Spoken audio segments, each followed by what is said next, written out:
एक बार की बात है, रात का समय था।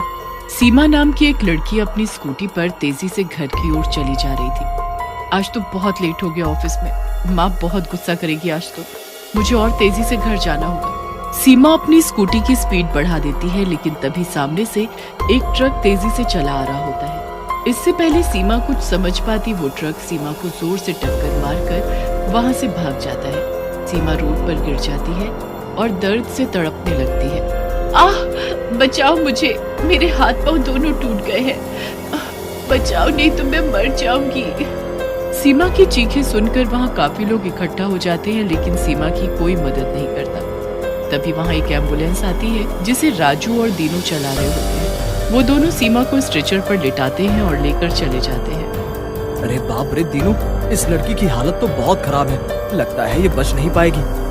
सही कह रहे हो, इतने एक्सीडेंट देखे लेकिन इतना भयानक कभी नहीं। ये तो पक्का मरेगी। तभी दीनू के मन में एक भयानक ख्याल आता है और वो बोलता है, भाई एक बात बोलूं, अगर तू गुस्सा ना कर, मैं तो कह रहा हूँ ये लड़की मर तो रही ही है, क्यों ना इसके शरीर के अंग बेच दे, हमें अच्छा पैसा मिल जाएगा। दीनू की बात सुनकर राजू मुस्कुराते हुए कहता है, सही बात कह रहे हो दीनू भाई, इसे मरना तो है ही, क्यों ना हमें अमीर बनाकर ही इस दुनिया से जाए। राजू और दीनू की बात घायल सीमा सुन रही होती है। सीमा उन दोनों से बोलती है, कितने दुष्ट हो तुम दोनों, मैं तुम्हारी शिकायत करूंगी, छोड़ूंगी नहीं तुम दोनों को। सीमा की बात सुनकर दीनू हंसते हुए बोलता है, मरने वाली है लेकिन अकड़ नहीं जा रही, किससे शिकायत करेगी, तू तो वैसे ही मरने वाली है। फिर रामू और दीनू सीमा को लेकर एक हॉस्पिटल जाते हैं। वहाँ अफरोज नाम का एक डॉक्टर बैठा होता है। उन दोनों को देखकर अफरोज बहुत खुश होता है। आओ मेरे जोकरों, क्या लाए हो, इस बार किसके अंग निकालने हैं? डॉक्टर साहब आप भी बहुत मजाकिया हो, इस बार का माल देखो, इसका एक एक अंग आपके काम का है, बहुत पैसा मिलेगा हमें।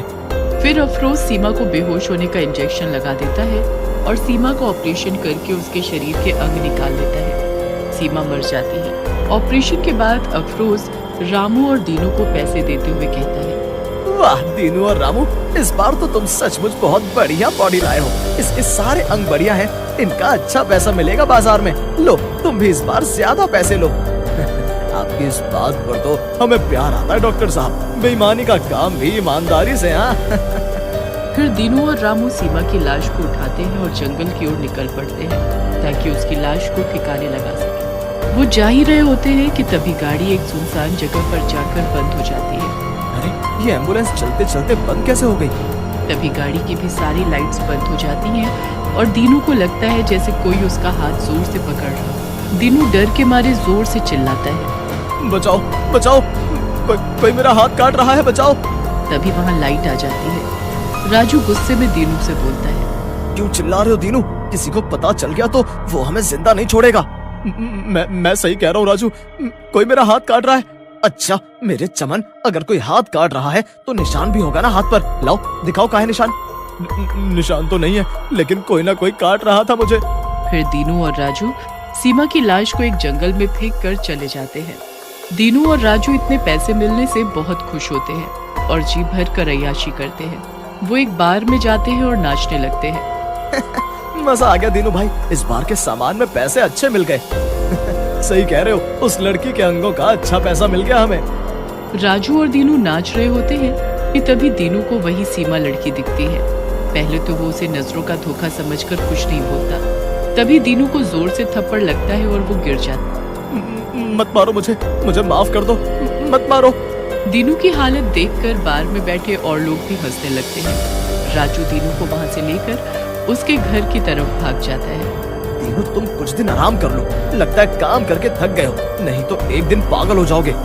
फिर राजू दीनू को घर में सुलाकर वहाँ से चला जाता है। दीनू सो रहा होता है, तभी उसके सपने में सीमा चुड़ैल के रूप में आती है और बोलती है, दुष्ट, मुझे मेरा दिल वापस दे, नहीं तो मैं तुझे जिंदा नहीं छोड़ूंगी। ऐसा कहकर सीमा दीनू का गला दबाने लगती है। दीनू उठ जाता है लेकिन उसे कोई नहीं दिखता। अगले दिन वो रात की सारी घटना राजू को बताता है, जिसे सुनकर राजू भी घबरा जाता है। दीनू तेरी बातें सुनकर तो मुझे भी डर लग रहा है, हमें डॉक्टर अफरोज से इस बारे में बात करनी चाहिए और सीमा के दिल को ढूंढना होगा।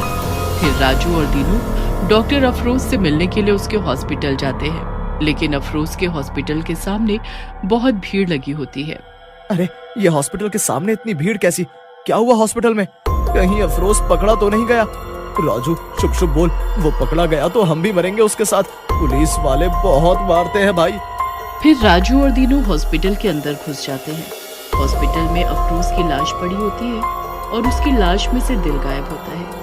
राजू वहाँ खड़ी नर्स से पूछता है, अरे नर्स जी, ये डॉक्टर अफरोज को क्या हो गया और उनके शरीर की ऐसी हालत? पता नहीं भैया, रात में किसी ने इनको मारकर इनका दिल चोरी कर लिया। पता नहीं कौन था वो, जिसे बिल्कुल दया नहीं आई, मार दिया इन्हें। फिर राजू और दीनू चुपके से अफरोज के केबिन में घुस जाते हैं और उसकी डायरी को उठा लेते हैं और डायरी उठाकर हॉस्पिटल से बाहर आ जाते हैं। राजू डायरी देखने लगता है और खुश हो जाता है। दीनू भाई, अपना काम बन गया।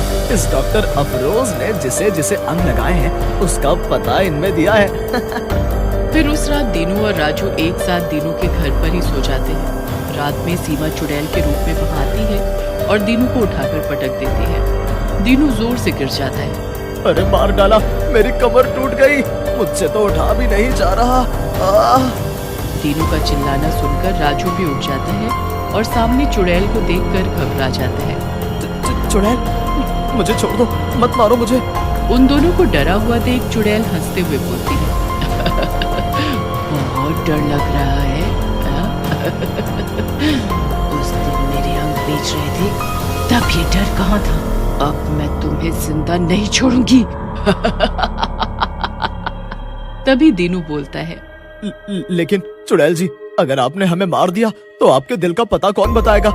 दीनू की बात सुनकर चुड़ैल बोलती है, तुम्हें अगर पता है कहाँ है मेरा दिल तो मुझे वहां ले चलो, मैं तुम्हारी जान बख्श दूंगी। मुझे मेरा दिल वापस चाहिए। फिर दीनू और राजू चुड़ैल को लेकर अफरोज की डायरी में लिखे पते पर चले जाते हैं। वहां एक छोटी बच्ची बेड पर बीमार लेटी होती है। राजू उसके माँ और बाप के पास जाता है। जी, अभी कुछ दिनों पहले यहाँ पर किसी का हार्ट ट्रांसप्लांट हुआ है, कौन है वो? लड़की के माँ बाप उस लड़की की तरफ इशारा कर बोलते हैं, जी मेरी बेटी अंजलि का हार्ट ट्रांसप्लांट हुआ है। भला हो उस लड़की का जिसने इसे अपना दिल दे दिया, नहीं तो मेरी प्यारी बच्ची मर जाती। तभी वहां चुड़ैल आ जाती है। चुड़ैल को देखकर लड़की के माता पिता घबरा जाते हैं। चुड़ैल लड़की के पास जाती है और उसे प्यार से छूते हुए बोलती है, अंजलि बेटी, तुम ठीक हो जाओगी, तुम चिंता मत करो, मेरे दिल की तुम्हें ज्यादा जरूरत है, अब ये दिल तुम्हारे पास ही रहेगा। ऐसा कहकर चुड़ैल उन दोनों की तरफ मुड़ती है और बोलती है, तुम दोनों ने बहुत गलत किया है, डॉक्टरी के पेशे को बदनाम किया है, तुम दोनों को इसकी सजा मिलनी चाहिए। ऐसा कहकर चुड़ैल दीनू और राजू को वहीं मार डालती है और अपने जादू से अंजलि को ठीक करके वहां से गायब हो जाती है।